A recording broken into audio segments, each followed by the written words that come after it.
আসসালামু আলাইকুম, welcome back to my channel নিপাস cooking world. সবাই কেমন আছেন? আশা করি সবাই অনেক অনেক অনেক বেশি ভালো আছেন। আপনাদের দোয়ায় আমরাও অনেক ভালো আছি। আজকে আমি আপনাদের জন্য খুবই মজাদার একটা রেসিপি, সেটা হচ্ছে পুঁই শাক দিয়ে ডাল। আমি যেভাবে রান্না করি ঘরে, আমি সেটাই আজকে আপনাদেরকে দেখাবো যে আমি কিভাবে রান্না করি। এই পুঁই শাক দিয়ে ডালটা খেতে কিন্তু খুবই অসাধারণ লাগে। অনেকে শাক খেতে চায় না, শাক রান্না করলে খেতে চায় না, তো যারা খেতে চায় না তারা একবার অবশ্যই পুঁই শাক দিয়ে ডাল রান্না করে দেখবেন যে খেতে কতটা টেস্ট হয়। কথা না বাড়িয়ে চলুন এবার মূল রেসিপিতে চলে যাই, মানে আমি যেভাবে রান্না করেছি। আমি যে পাতিলে রান্না করব, পাতিলটা চুলের উপর দিয়ে পরিমাণ মতো তেল দিয়ে নিলাম। পরিমাণ কথাটা আমি সবসময় বলি, যে যার ইচ্ছে মতো পরিমাণ মতো তেলটা দিয়ে নেবেন। কেউ কম বেশি তেল খায়। তেলটা গরম হওয়ার পর আমি এখানে দুটো বড় সাইজের 2 কোয়া রসুন কুচি করে নিয়েছি, সাথে নিয়েছি একটা ছোট পেঁয়াজ। আমি পেঁয়াজ আর রসুনটাকে গরম তেলে দিয়ে নিলাম। রসুনটা আমি আগে দিয়ে নিয়েছি, পেঁয়াজটা আমি পরে দিয়েছি একটু বাগারের জন্যে।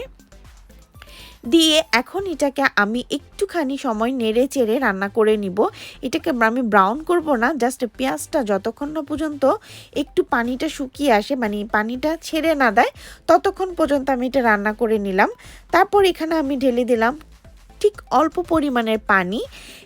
এর সাথে আমি অ্যাড করে দিলাম হাফ চা চামচ হলুদের গুঁড়ো, হাফ চা চামচ মরিচের গুঁড়ো। এখানে আমি আর কোনো মশলা ইউজ করব না, শুধু মরিচ আর হলুদের গুঁড়ো দিয়েই আমি এই রান্নাটা করব।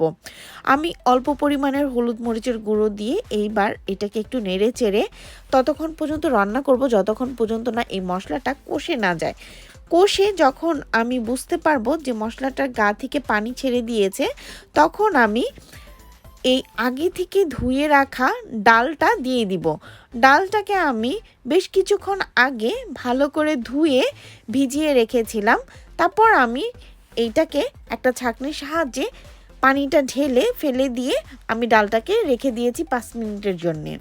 আমার মশলাটা হয়ে গিয়েছে, আমি এখন সেই ডালটা দিয়ে নিলাম। দিয়ে এখন আমি এই ডালটা মশলার সাথে খুব ভালো করে কষিয়ে নিব বেশ খানিকটা সময়।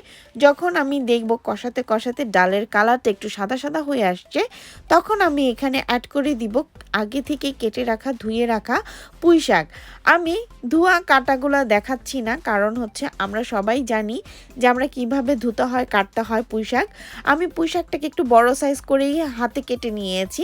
আমি কোনো চাকু বা বটি ইউজ করিনি, জাস্ট হাত দিয়ে আমি ছিঁড়ে নিয়েছি। এখানে যখন ডালটা হয়ে যাবে, আমি সেই কেটে রাখা ধুয়ে রাখা পুঁই শাকটা অ্যাড করে দিয়ে দিলাম স্বাদ মতো লবণ।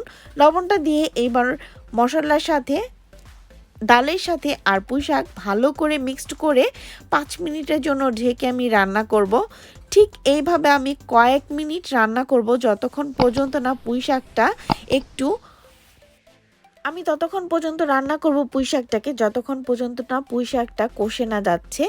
যখন আমি বুঝতে পারবো যে পুঁই শাকটা কষে গিয়েছে, পুঁই শাক থেকে যে একটা গন্ধ সেটা চলে গিয়েছে এবং পুঁই শাকটা নরম হয়ে এসেছে, ততক্ষণ পর্যন্ত এটাকে কন্টিনিউ এইভাবে 5 মিনিট ঢেকে ঢেকে রান্না করে নিব।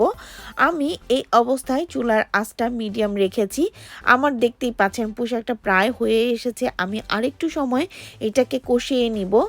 যত কষাবো এই ডালটা ততই টেস্ট হবে। যত পুঁই শাক আর এই ডালটাকে এইভাবে তেলের মধ্যে মানে ভেজে নিব মশলাটার সাথে, ততটাই টেস্টি হবে এই ডালটা। আমার এটা হয়ে গিয়েছে, আমি এখন এড করে দিব পরিমাণ মতো পানি। আপনারা যদি একটু মানে ডাল ডাল টাইপের খেতে চান তাহলে একটু পানিটা বেশি দিবেন, আর যদি একটু ঘন খেতে চান তাহলে পানিটা একটু কম দিবেন। মোট কথা, আপনারা যদি স্যুপের মতো খেতে চান তাহলে পরিমাণে পানিটা বেশি দিবেন, আর যদি একটু মাখা মাখা খেতে চান তাহলে পানিটা একটু কম দিবেন। তো আমি এটাকে একটু মাখা মাখা করে রান্না করব, তাই আমি এখানে পানিটা কম দিয়েছি। আমি পানিটা দেওয়ার পর লবণটা টেস্ট করে নিয়েছি। এখন এখানে অ্যাড করে দিব 3-4টে কাঁচামরিচ। কাঁচামরিচটা দেওয়ার পর ঢেকে দিব 5 মিনিটের জন্য। 5 মিনিট পর যখন বলক আসবে, বলক আসলে ডালটা আর শাকটা যখন দেখবো যে সেদ্ধ হয়ে গিয়েছে, তখন আমি আমার পছন্দ অনুযায়ী বা আপনারা আপনাদের পছন্দ অনুযায়ী যতটুকু ঘনত্ব দরকার ততটুকু ঘনত্ব রেখে নামিয়ে নেবেন। হয়ে গেল শাক দিয়ে মজাদার ডাল।